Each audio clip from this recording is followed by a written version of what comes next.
four. Skate. Four. Skate. Four.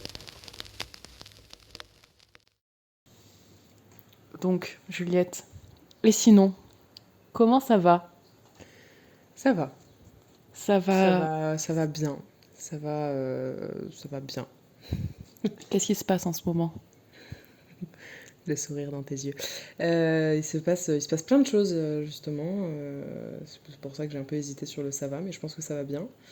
Il se passe, il se passe la fin d'un cycle, la fin d'une licence qui nous a beaucoup bouleversé, beaucoup appris et beaucoup fait grandir. Donc c'est un peu la fin d'un chapitre assez important. Donc c'est une fin heureuse, mais c'est quand même dur à encaisser. C'est aussi la fin d'une relation. Mais c'est aussi le début de plein de choses. Je sors d'un déménagement, j'emménage, je redéménage dans 2 mois, puis je redéménagerai un mois après. Un plaisir, Un hein. plaisir. Voilà, donc je vais passer d'un appart, enfin d'une coloc en couple à une coloc amicale, Oui. puis vers un hébergement qui va se transformer en cohabitation au bout d'un moment parce que ça va se chevaucher avec d'autres trucs. Et puis, Inch'Allah, Toulouse. Ok. Voilà. Et à quoi tu inspires quand tu vois, justement, du coup, tu es dans une époque de transition? En ce moment, enfin, en général, pendant les époques de transition, c'est là où on se projette dans un avenir futur ou proche. À quoi tu inspires? Qu'est-ce que sont tes, des choses, tes priorités que tu veux faire? Comment tu te vois dans les prochains mois? Alors là, dans ce qui est très concret, c'est beaucoup d'organisation pour justement ma vie future. Beaucoup de paperasse, beaucoup ouais, d'organisation. Ça risque d'être chiant, mais bon, je suis contente, je suis contente de la vie qui m'attend parce que je me projette. Euh, et, euh, enfin, dans mes projections, je vis heureuse à Toulouse. Donc voilà, c'est 3 mois d'organisation là qui se profilent, mais c'est pas grave. Voilà. Ok. Et qu'est-ce qui te fait dire que tu seras heureuse à Toulouse? Parce que enfin, je vais vivre seule, j'espère. Ça fait très longtemps que je n'ai pas vécu seule. C'est toujours dans le très concret, hein, dans les faits. Hmm. Je vais vivre seule, j'espère, je vais vivre dans un appart que je vais peut-être meubler moi-même, que je vais décorer moi-même, je vais faire, je vais fabriquer mon environnement. Et ça, je pense que c'est pas la première fois que je fais ça, évidemment, parce que je pense que c'est un truc qui se fait en continu. Mais je vais le faire seul. Et je pense que je vais le faire bien. Si je vais à Toulouse, c'est pour me former en danse. Et toujours dans le très concret, formation technique.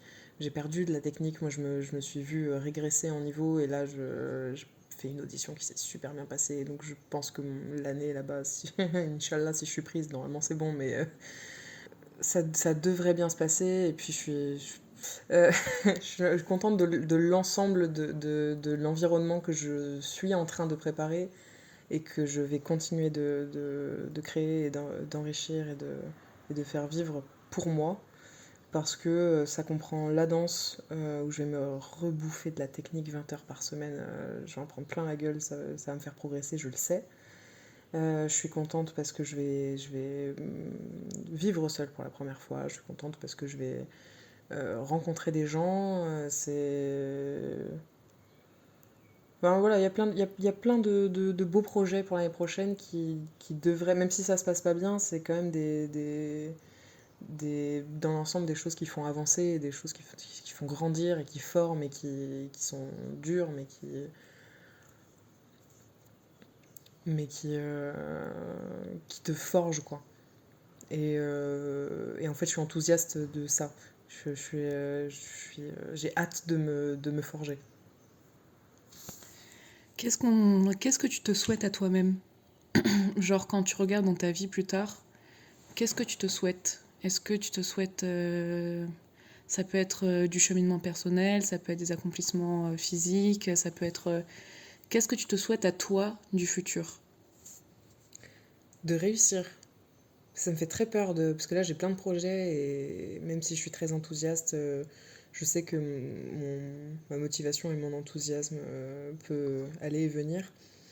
Là je suis dans une bonne phase je suis très motivée, je crois en moi, etc.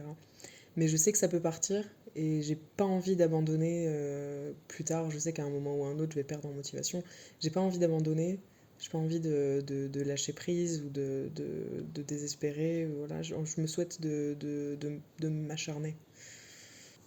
Depuis tout à l'heure, tu parles de choses très concrètes, beaucoup de dates butoirs, d'appels, de quand on te souhaite de qu'est-ce que tu souhaites de réussir, de pas lâcher. T'as l'air d'être quand même très intransigeante avec toi-même et très, j'allais pas dire dur parce que dans ton discours, c'est pas forcément ça qui ressort, mais on sent que tu te poses beaucoup de contraintes et de limites pour arriver à des choses. Comment tu le vis? Waouh. Comment je vis le fait de me poser des limites et Et des des contraintes, et objectifs comment le fait d'être... Tu vois, quand je te dis, il faut que je réussisse, il faut que je machin, il faut pas que j'abandonne, Mm. comment tu le vis avec toi-même? Bah ça fait peur un peu quand même. Ça fait peur parce que... bah, enfin, vrai. J'allais dire, j'ai pas forcément toujours fonctionné comme ça. Si, Mm. j'ai souvent fonctionné comme ça n'a pas toujours marché. Mais comme je te disais, je suis je suis une folle de listes, d'organisation, de trucs, machin. Je surorganise tout. Et du coup, quand on surorganise, ça se passe pas, ça se passe forcément pas Ouais. comme prévu. Enfin, même sur des petits détails. Et du coup, les petits détails qui marchent pas deviennent terribles. Mais du coup, voilà, c'est un fonctionnement qui n'est pas forcément le plus efficace. Mais j'ai toujours un peu fonctionné comme ça. Et là, la différence, c'est que les objectifs et les limites que je me fixe maintenant, ils me paraissent beaucoup plus gros et beaucoup plus lointains et ils ont un peu une dimension d'inatteignable, mais en même temps, ça me challenge. Tu vois, dans des moments, comme je disais, dans des moments où j'ai moins de motivation ou moins de, ouais, d'enthousiasme et d'envie, voilà. C'est ces défis enfin, ces objectifs inatteignables, ça me fait peur. Enfin, ça me fait peur, ça me décourage. Là, ces objectifs inatteignables, ils me stimulent et ça me challenge et c'est... Ouais, c'est stimulant. C'est hyper stimulant. Ok. Et il y a une question que j'aime bien poser aux invités. Avec cette question, on a souvent une vision un peu pas plus claire, mais un peu plus profonde de la personne. Si tu devais choisir 4 valeurs qui te représentent, ça Wow. peut être des valeurs envers soi-même, mais des valeurs envers les autres aussi, et ce qui t'entoure. Alors, une, c'est... Je pense là... Mais on en a déjà parlé, je crois. La tendresse et la bienveillance. Mhm. C'est pas forcément ce que j'arrive à appliquer à mon quotidien, mais, mais je pense que c'est une qualité à avoir. Je sais pas si c'est une valeur, mais Non. ouais. Euh, ouais, sans tendresse, t'as pas de, je sais pas, la tendresse, elle amène en tout cas dans les relations, elle amène une intimité avec les gens qui pas forcément très... Enfin, ça peut être pudique, hein, l'intimité, mais ça amène ouais, une douceur Et pour moi, je pense que c'est indispensable au relâchement et au repos et à la confiance. Et voilà. Ok. Putain, il en faut encore 3 là. Non, tu m'en dis une de plus et ça suffit. Non, parce qu'en fait, tu me dis quelle valeur. Moi, du coup, je pense à mon père et je pense à l'honneur, Pourquoi tu penses la à ton père? fierté. Parce qu'en fait, le mot valeur, moi, ça m'inspire un peu le truc qu'on t'apprend et tout, machin. Du coup, moi, je pense à l'éducation que j'ai reçue de mon père. Même si je, je, je sais que c'est pas forcément ça ta question, Ouais, ouais, non, mais c'est marrant que ça te fasse penser mais à ça m'y a ça. fait penser, ouais. Et puis, enfin, du coup, voilà, moi, mon papa corse, c'est l'honneur, la fierté et le courage, et Ouais, tu vois, bonhomme. bonhomme. Et, et d'ailleurs, j'essaye de m'émanciper un peu de ça parce que du coup, je me suis un peu cantonnée à ces valeurs-là que, en fait, je pense pas avoir réellement comprises. Donc, ouais,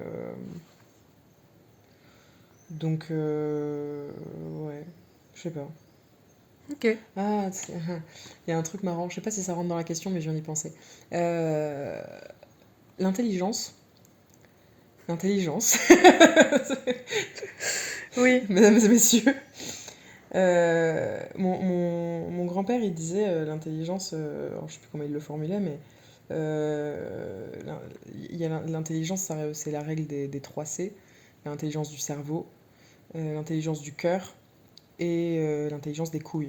Comment tu appréhendes le fait de te lancer dans la danse? Comment tu vois le monde de la danse à l'heure actuelle? Comment tu te positionnes dedans? Comment tu te sens en tant que Alors, jeune danseuse en 2024 qui se lance dans une carrière de danseuse? Quels sont tes a priori? Quelles sont tes peurs? Quelles sont tes envies? Quelles sont ah, tes... c'est terrifiant, hein. Ouais. C'est terrifiant. Bah, bon, professionnellement, déjà, c'est extrêmement risqué comme carrière parce que c'est à la fois sportif, donc il faut compter sur son corps, donc si tu te blesses, c'est chiant. Et à la fois artistique, donc pareil, faut être sûr que ça marche. Tu peux pas. Voilà. Donc c'est très risqué, c'est mal payé, c'est l'intermittence, donc t'es il faut, enfin, c'est principalement de l'intermittence. Donc tu dois continuellement chercher des nouveaux contrats, des nouveaux travaux, enfin voilà. Euh, donc c'est un milieu assez instable et c'est-à-dire, ouais, c'est très irrégulier, donc ça fait un peu peur parce que financièrement, physiquement, émotionnellement, voilà, c'est un milieu, c'est un métier aussi, je pense, où on s'investit énormément, déjà physiquement Mm. évidemment, parce que quand tu danses, enfin, toi, n'importe qui va travailler au bureau 8 heures par jour, c'est chiant, mais sur le même temps horaire, nous on danse, tu vois, pendant 8 heures, Mm. c'est physique, c'est putain de dur, quoi. Donc physiquement, évidemment, c'est dur, mais émotionnellement, c'est. Putain, faut travailler en équipe, faut communiquer, faut péter la forme tout le temps parce que sinon ça marche pas. Il y a des deadlines, il y a des trucs, c'est machin. C'est très stressant. C'est parce que forcément, si tu travailles professionnellement dans la danse, tu travailles dans l'industrie de la danse. Donc pour que ça marche, il faut que tu crées un spectacle qui soit suffisamment communiqué, diffusé. Il faut créer quelque chose à la fois qui te plaise, enfin, dire, qui plaise aux gens et qui plaise au public, parce que c'est le public qui paye. Donc enfin, c'est beaucoup de critères à prendre en compte qui rendent le tout assez... c'est un peu des sables mouvants, hein. Ça fait peur. Mais voilà, et puis émotionnellement, c'est beaucoup, beaucoup d'investissement émotionnel, que ce soit dans la relation, concrètement dans le travail quotidien avec les danseurs, avec le chorégraphe, le directeur artistique, etc. Voilà, et puis tu donnes de ta personne, tu donnes de toi, tu donnes ton corps, tu donnes tes émotions, tu donnes... euh, ouais, tu donnes toute ton histoire en fait, tu donnes tout. Et en même temps, c'est assez. C'est un milieu de gens assez réservés. Enfin, j'ai rencontré beaucoup de danseurs qui n'ont aucune peur de monter sur scène, de communiquer entre danseurs, d'y aller, de machin, de parler, voilà. et qui, dans le quotidien, sont hyper réservés. Je suis en train de penser À à Débo, Déborah. Ouais. qui est terriblement timide et qui, du coup, voilà, qui s'exprime pas avec les mots, qui s'exprime par la danse. Et donc, voilà, c'est assez paradoxal. T'as un peu ce truc-là de. À la fois, c'est un milieu de gens super timides. Je pense que les artistes en général, c'est un peu les reclus de la société. Il y a un peu ce truc-là de. Ah, c'est marrant, j'en parlais avec JM la dernière fois. On se disait, enfin lui il me disait, mais en fait, je peux pas être artiste, je peux pas être connu artiste, etc. parce que j'ai pas la blessure narcissique nécessaire à vouloir me montrer. Mm. Et c'est super intéressant parce que à la fois c'est un milieu où t'es très humble, t'es très réservé, tu vas vouloir voilà, te cacher un petit peu. À la fois c'est aussi parce que tu es réservé et parce que, bon, on parle des clichés, hein, on Ouais. stigmatise un peu les classes sociales, mais parce que tu es réservé et parce que tu es un peu un reclus de la société, bah, du coup, tu as un peu cette blessure-là, cette blessure narcissique dont il parlait, qui fait que tu as besoin de te montrer t'as besoin d'être applaudi, tu as besoin de ça pour ton ego. Et à la fois, c'est un truc hyper communicatif où voilà, il faut être extraverti, il faut pas avoir peur, il faut oser, il faut parler, faut chercher des contrats, il faut négocier, il faut machin. Voilà. C'est très paradoxal comme milieu, professionnellement. C'est plein de contradictions, c'est très instable, c'est tout moi. Bah, c'est parfait. Quand est-ce que t'es venu le déclic de la danse, ça va être ma vie, la danse, ça va être ma passion, la danse, ça va être pour moi? Je alors, je sais quand est-ce que j'ai pris la décision de faire de la danse dans la vie. Mais honnêtement, je me rappelle plus pourquoi. Ok. C'est dans une période dont on parlait tout à l'heure, c'est dans une période où j'ai un peu fait un blackout. Voilà. Mais je sais que voilà, à 13-14 ans, j'ai décidé que j'allais faire ça dans la vie. C'est la période où j'ai quitté le collège, donc j'ai quitté le harcèlement, j'ai quitté la phobie scolaire, j'ai quitté plein de choses. C'était une grosse période de transition aussi. Moi, j'ai fait de la danse contemporaine depuis très jeune, depuis toute petite. J'ai fait des ateliers dans une école et puis j'ai dansé avec ma mère. Et puis j'ai arrêté de prendre des cours enfin à part des trucs occasionnels, de mes peut-être 7 ans à 10 ans, 11 ans, 12 ans, un truc comme ça. À partir de là, j'ai pris des cours adultes avec ma mère. Donc voilà, pas de trucs c'était pas très assidu pour ma part la danse. C'était un exutoire, hein, quelque chose de. Voilà. Mais c'était pas. Je pense que j'étais passionnée, mais pas très investie. Enfin, ouais, non, c'est pas quelque chose qui relevait de l'assiduité pour moi. Mm. Et puis à 13 ans et demi, 14 ans, j'ai quitté le collège, je suis arrivée au lycée, je me suis inscrite dans une école de danse où j'ai commencé à faire 13 heures de danse par semaine, en plus des cours. Et c'était terrible parce que le groupe, bon, c'est un groupe d'adolescentes, donc tu t'y sens forcément mal à l'aise, surtout quand tu sors d'une période de harcèlement. T'es avec une prof qui est absolument tyrannique, même si je l'adore, je l'aime de tout mon cœur.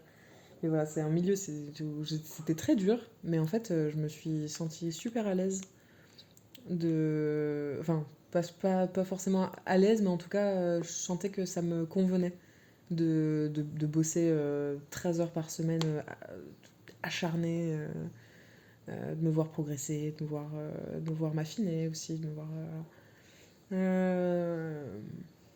Je sais pas si c'était un déclic, mais en tout cas, je sais que c'est à cette période-là que j'ai pris la décision de faire de la danse dans ma vie. Je me rappelle pas du déclic émotionnel, je veux dire, Mm. de la décision prise, de la décision un peu interne, du cheminement interne de qu'est-ce que je veux faire dans la vie et de machin. Ça, je m'en rappelle pas. Mais je sais que c'est à ce moment-là que j'ai décidé que ça me conviendrait. C'est joli. Et tu penses que ta détermination pour la danse, elle te vient d'où? Cette envie, cette passion, comme tu dis, ce travail acharné, etc. Enfin, on ne fait pas ça sans passion, sans détermination. Tu penses qu'elle te vient d'où? Mais ça vient des tripes, hein. Je sais pas si Mm. ça, je sais pas si ça a vraiment une origine je sais pas si cette détermination-là, elle puise ses origines dans mon histoire ou dans des événements ou dans voilà. Après, je sais que mon histoire y contribue Parce que ma mère m'a transmis son amour pour la danse, son amour absolu pour la danse. Euh, donc oui, mon rapport à la danse, il puise dans plein de choses, voilà, c'est un concours de circonstances qui s'appelle la vie. Mm. Mais ouais, la passion, l'acharnement, ça vient des tripes, hein. C'est juste dans le ventre, tu le sais, tu vois, t'as une montée d'adrénaline quand tu penses à telle choré ou quand t'entends telle musique et que ça te stimule parce que tu sais que juste ce mouvement sur cette parole-là, il ferait toute la choré et tu sais que tu peux créer quelque chose et que tu sais que tu peux improviser ou quand tu vois juste un endroit, un cadre, dans la rue, dans la nature, n'importe quoi, quand tu vois ne serait-ce que 1 mètre carré d'herbe qui est plus joli qu'à côté, tu te dis putain, ça serait incroyable si on pourrait mettre un projo, même en extérieur, et tu mets là. Et en fait, c'est juste le fait voilà, de voir de la danse partout, Mm. c'est un truc qui s'explique pas, tu vois, c'est un truc de vraiment. Tu le sens dans le corps, tu le sens dans. C'est très physique. Mm. Les émotions pour moi, elles sont très physiques, c'est très organique. C'est pas de la pensée, c'est pas un truc qui flotte Tu au-dessus le de la ressens dans tête. ta chair, quoi. Si tu le sens dans le ventre, tu le sens dans les épaules, dans les bras, dans la gorge. Et puis c'est des sensations très particulières. Mais ouais, voilà. Je pense pas que ça. Pour revenir à ta question, je pense pas que ma passion pour la danse me vienne de vraiment un événement qui a été waouh. Mhm. C'est là. Ok. Et tu parlais tout à l'heure de la création, je trouve ça super intéressant. Quelles sont pour toi, quelles sont tes manières de créer? Quels sont tes mécanismes? Quelles sont tes sensibilités qui font que du coup tu crées? Alors, il y a des gens, c'est des machines à créer, et tu leur donnes, mais ils font ça comme des devoirs à faire, comme tu as un truc très scolaire, un truc, c'est du travail, il faut créer pour telle date, un truc comme ça. Moi, je sais pas faire ça. Je sais pas faire ça. Mais, ouais, je sais pas, dans la danse, en tout cas, ça vient souvent de la musique, très souvent, Mm. euh, pour ne pas dire tout le temps. Ça vient du contexte émotionnel aussi dans lequel je suis. Mm. Et puis c'est un peu un jeu de hasard, tu vois. Il y a un moment où je vais tomber sur une musique au hasard et c'est le bon moment parce que je me sens comme ça. Et puis je suis fatiguée, je crée beaucoup dans la fatigue aussi. Mm. Quand je pète la forme, tu vas me dire d'aller danser, d'aller faire une impro, je vais pas savoir quoi faire. Je vais être en forme, mais pas être très inspirée. Quand je suis fatiguée ou quand je suis un peu dans un extrême émotionnel, très en colère ou très, très fatiguée ou triste, triste en général, j'ai juste la flemme, j'ai juste envie de rester dans mon lit. Mais, mais ouais, j'ai pas mal besoin de. En fait, j'ai besoin d'un concours de circonstances pour avoir envie et pour avoir de l'envie et de l'inspiration. C'est pas un truc que je peux faire spontanément. Tu vois, là tout à l'heure, tu me disais, viens, on dessine. Je suis en mode, mais ouais, ça vient un peu d'un concours de circonstances. C'est spontané. C'est un peu.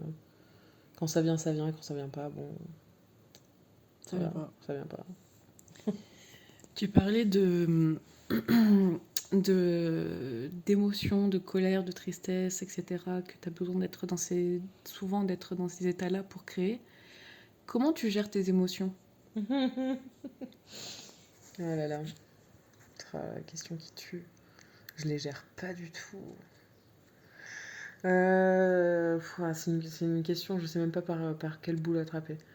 Déjà, est-ce que tu as des émotions qui fluctuent beaucoup dans la journée? Oui. Ah ouais, ouais. Putain, ouais. C'est un enfer. Je suis un putain de yo-yo, quoi. C'est horrible. Ouais, non, alors je suis très impulsive. Je suis très dans l'extrême, beaucoup. Si je suis en colère, je ne le suis pas à moitié. Si je suis triste, je ne le suis pas à moitié. Si je suis joyeuse, je ne le suis pas à moitié. Euh, Voilà, donc je suis beaucoup dans l'extrême et ça change tout le temps. Voilà, c'est un peu chiant pour moi comme pour mon entourage. Parce que bon, qu'on le veuille ou non, on les fait subir nos émotions aux autres. Après, ça dépend de la manière de l'exprimer aussi. Mais même si on, tu vois, même si t'es dans un extrême de colère et que tu le communiques pas, genre les émotions, ça se transmet quand même. Donc tu le fais subir à ton environnement. Bref, en tout cas, ouais, du coup, c'est chiant pour moi et mon environnement. Mais du coup, je sais pas, honnêtement, je sais pas comment je gère parce que je gère jamais deux fois de la même manière une colère. Je parle beaucoup de colère parce que c'est un peu l'émotion qui me donne du fil à retordre en ce moment. Parce que je sais pas comment la gérer et elle est beaucoup là. Mais,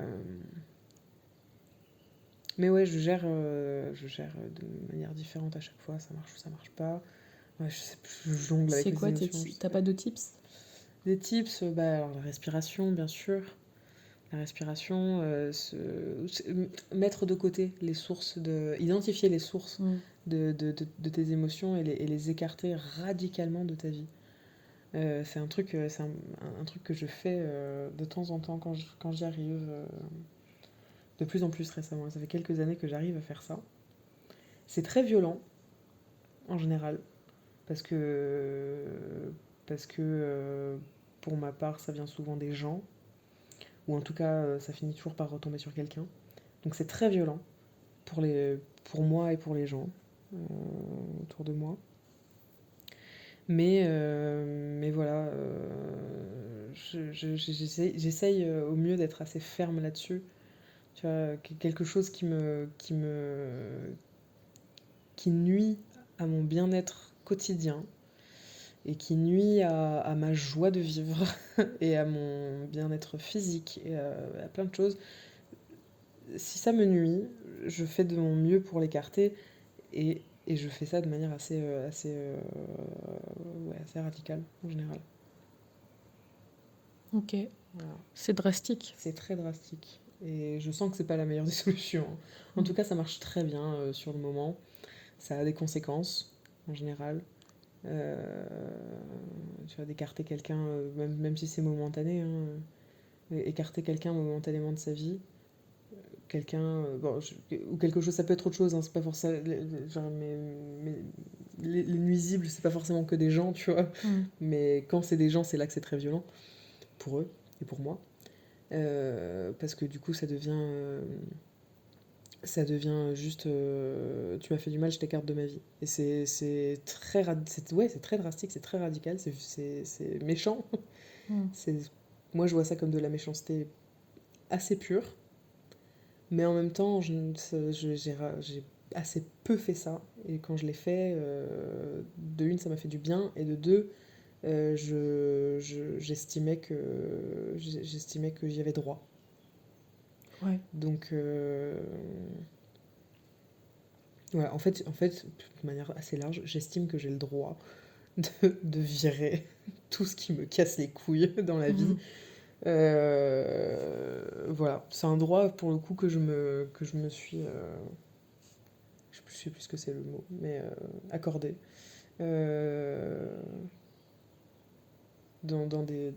Ouais, c'est un droit que je m'accorde. Ok.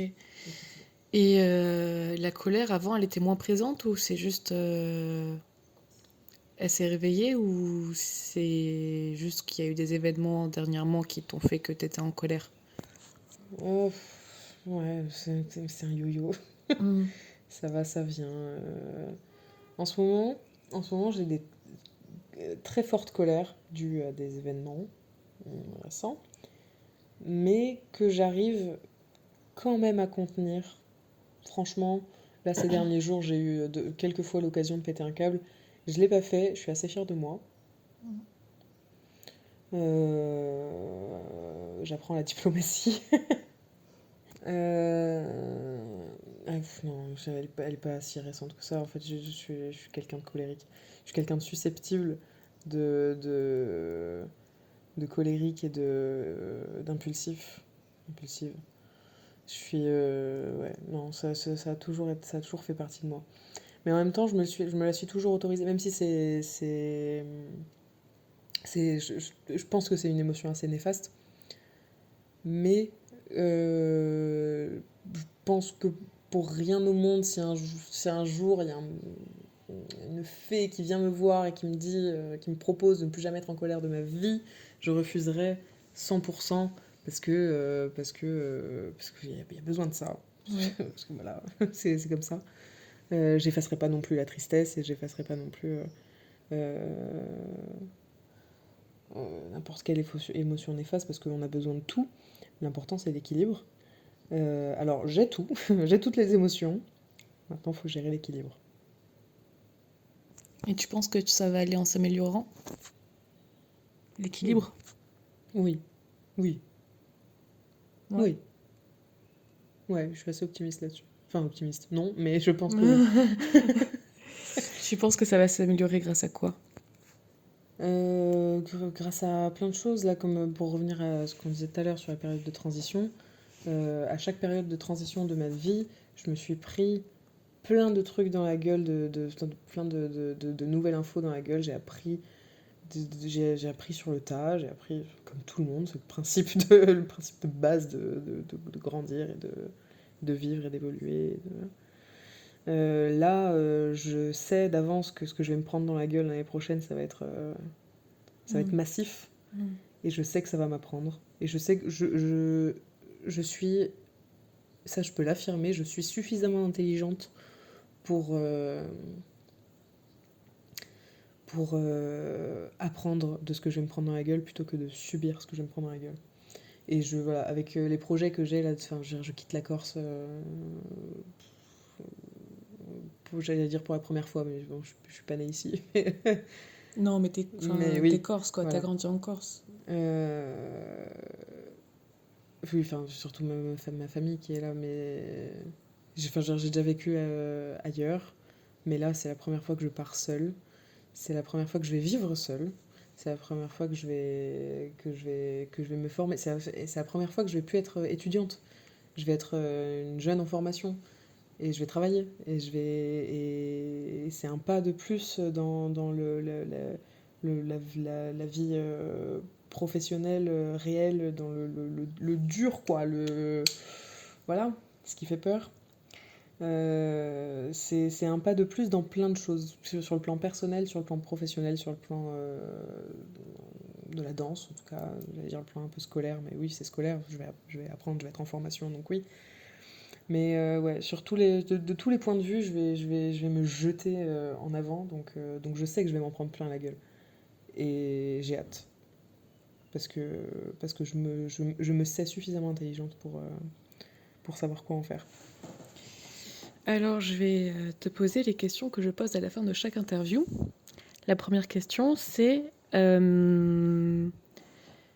est-ce que tu as une mantra, bon, tu nous as déjà dit une de ton grand-père, une mantra, une recommandation, un bouquin que tu as lu dernièrement, un film que tu as vu dernièrement, un podcast, une musique ou quelque chose, une mantra qui te colle à la peau, enfin un truc que tu veux partager. Ouais, il y a un bouquin que j'ai lu le- l'année dernière qui m'a assez marqué, alors que je pense que si je l'avais lu dans un autre contexte, il m'aurait peut-être pas tant marqué que ça. Mais c'est un roman historique qui s'appelle La Révolte de Clara Dupont-Mono. Et en fait, ça retrace l'histoire. Alors c'est à la fois historique parce que bah, ce sont des faits. Voilà, ça se passe au XIIe siècle. Qu'est-ce que je fais Blablabla. Ça retrace l'histoire donc au XIIe siècle de Aliénor d'Aquitaine.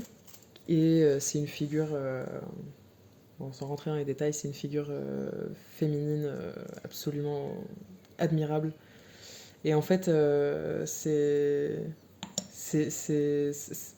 livre, en le lisant, j'ai eu un peu des montées d'adrénaline, comme si je regardais un film, mais juste le fait de voir tu vois, une femme réussir autant que ça, je dirais, c'est donc la duchesse d'Aquitaine qui a été mariée au roi de France, qui a divorcé du roi de France, qui s'est remariée et qui a pris toutes les décisions de sa vie, qui s'est remariée au roi d'Angleterre et parce qu'elle sentait que c'était la bonne chose à faire. Et puis quand elle a décidé que c'était plus bon, elle a dit bah les couilles. Et puis s'il me casse les couilles, je vais aller lui mener la guerre. Et voilà. Elle a été enfermée pendant, je crois, 12 ou 14 ans de sa vie et elle a jamais lâché l'affaire. Enfin, voilà, c'est un monstre, cette femme. Un monstre dans le sens. C'est une bombe atomique. Bombastique. Side eye. Et enfin bref, donc voilà, la lecture de ce livre, La Révolte de Clara Dupont-Mono, m'avait fait beaucoup de bien, notamment parce que c'est mon père qui me l'a offert. Ok. Et il me l'a offert quand un peu pour marquer le coup de mon arrivée à la fac. J'étais un peu en retard, mais il me l'a offert pour un peu. J'ai pris ça un peu comme un message de. Sois forte, ma fille. Voilà, sois forte, ma fille, voilà. Et voilà. Et dernière question. Pour la vidéo, enfin Je pour la vidéo, je vais prendre une partie de ton corps. Ça peut être tes cheveux, ton habit, une partie de ta peau, ton œil, ton nez, mais quelque chose qui te caractérise. Qu'est-ce que tu prendrais? Alors, bah, je vais te redire mon angiome en vrai. En vrai, j'aurais bien dit mes cheveux. J'adore mes cheveux, mais là, ils sont pas beaux aujourd'hui, donc on va pas les prendre en vidéo aujourd'hui. Tu peux les prendre demain. Non. Non, mais mon angiome, c'est ma petite tache au visage. Quand je suis née, j'avais une fraise, c'était littéralement rouge fraise pétant, quoi. Et en fait, ça devait avoir complètement disparu à mes maximum 7 ans. Et en fait, ça c'est jamais complètement parti. Et en fait, l'angiome est toujours là, il est juste couleur peau, donc il se voit pas. Quand tu sais pas qu'il est là, il se voit pas. Mais moi, je sens parce que ça fait comme une cloque vide, tu vois, un Ouais. peu une petite mini poche de peau. Donc voilà, il se voit un petit peu. Ok. Je te remercie, Juliette. Je te remercie, Maria. Merci d'avoir écouté cet épisode de Et sinon, comment ça va? On se retrouve la semaine prochaine pour un prochain épisode. Bisous, prenez soin de vous.